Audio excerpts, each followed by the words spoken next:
And then he told one story. He said, so if you see any spark in anyone, you should fan that spark of their Krishna consciousness.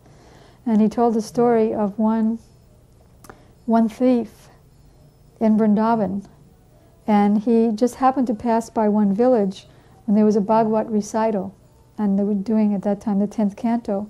How Mother Yasoda would decorate Krishna in valuable ornaments and send him off to play in the forest with his friends and cows. So the thief caught this, and he thought, jewels. I shall go and get those jewels. So he went in the forests of Vrindavan, and he just began looking for Krishna. He had faith that Krishna was real. So because he had something good in him, Krishna appeared to him.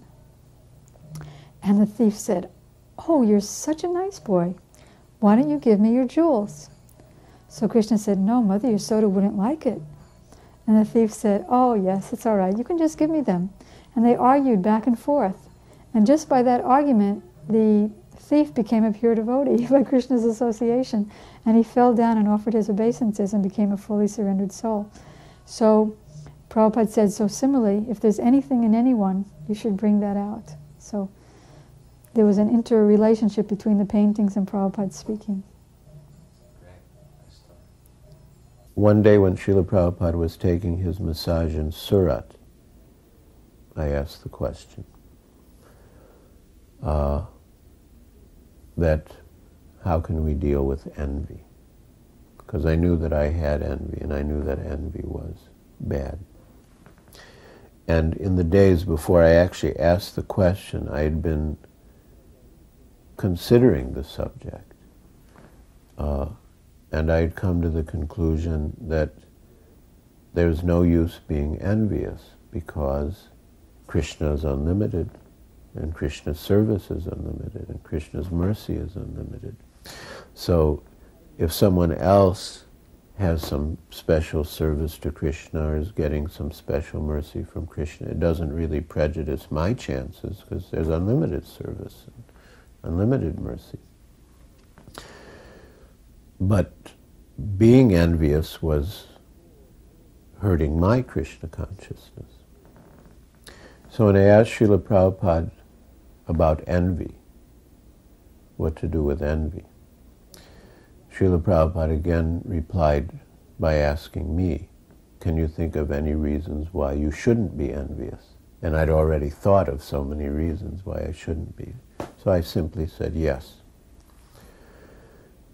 Then Srila Prabhupada said, so to be envious of someone means that you don't like someone.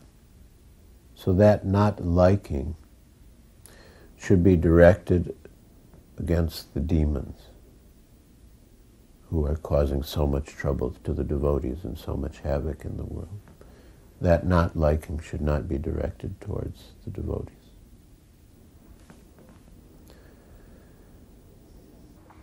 You see, Prabhupada just opened the Gurukul in Vrindavan and opened a new building actually. The new building was constructed. The Vrindavan Gurukul was going on. The new building was inaugurated. And Srila Prabhupada was very happy with the new building, and he used to tell people that about the Gurukul building when the people came for his darshan. So one very important businessman came to see Srila Prabhupada from Delhi. He is Jai Dayal Dalmia, one of the biggest industrialists in India. So he came with his two daughters-in-law and their children. And he was a very old man at the time, and very nice and pious man actually. So Srila Prabhupada was telling him about the Gurukul education system, and then he asked him to send his grandchildren to the Gurukul. And he explained to him that the modern education system is simply meant for creating Sudras, how to get a good job. That's the purpose of education. But your children, your grandchildren, do not need to get a job, but they should actually become the leader of the society. And that's why he should actually send his grandchildren to the Gurukul. And Srila Prabhupada also mentioned that, see, the Gandhis, Indira Gandhi's sons, Nehru's grandchildren, coming from such a aristocratic family, such a noble family, but look at them, they have become rascals and rogues. And he said that, do you want your grandchildren to become like that? No.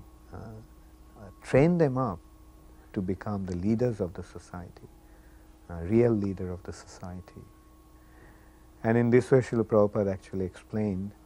Now later on, I got to know his son, the father of one of the grandchild, and he told me that at that time his father was so convinced that he was planning to send his son to the Gurukul. And I know the son, his name is Abhishek Dalmia. Although he didn't go to Gurukul, but he has, although he didn't go to the Gurukul, but he keeps a sikha, I mean, the family is very, very pious, and it's unfortunate that he didn't send his son to the Gurukul, but I mean, you can see the potency of Srila Prabhupada's preaching. He is one of the richest men in India, and he was considering to send his grandson to the Gurukul. Today I was writing about 1968, and at that time some new girls had joined in New York, and very young, 15, 16 years old, and they had some artistic propensity. And Prabhupada was encouraging me to go and visit them in New York and help them both with art and general Krishna consciousness. Of course, I don't know how much help I could have been because I was still wearing dungarees and turtleneck shirts. And I was painting in that way, and whenever I had to change colors or clean my brushes, I would just go like that on my dungarees. So I don't know what kind of example I was, but still Prabhupada was, again, he took us from scratch and didn't wait till we became expert in anything. So he was encouraging me to go to New York, and he would call them my assistants, he would be so encouraging. And then he started talking about a brahmacharini ashram. He was in San Francisco, and he said, I'd like to establish now a brahmacharini ashram, where a female equivalent of the brahmachari ashram, where the ladies could get training. And he said, they're asking you to come here for a couple of months, but how will they do without you on the East Coast? You're already starting this program and helping so many girls there. Maybe all the girls from San Francisco should come and join you there in New York. And he was just being so encouraging that even though I didn't know anything really about Krishna consciousness, I thought, yes, I'll do it. I'll train up all the brahmacharinis. So that was actually the beginning of the brahmacharini ashram. So I went into Srila Prabhupada's room in Calcutta, and I said,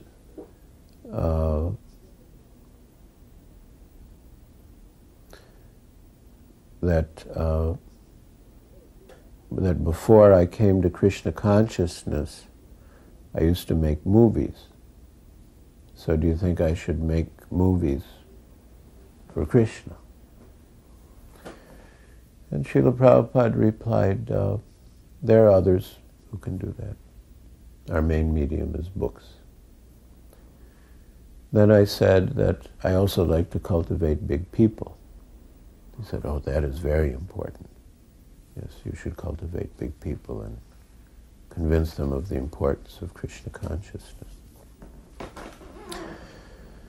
Then I said, Srila Prabhupada, right now you're here, and everything is going nicely. But what if in the future, when you're not here, ISKCON falls from the standard? What should I do? Srila Prabhupada replied, you are also one of the important members of the society, so you work for the correction, but don't leave.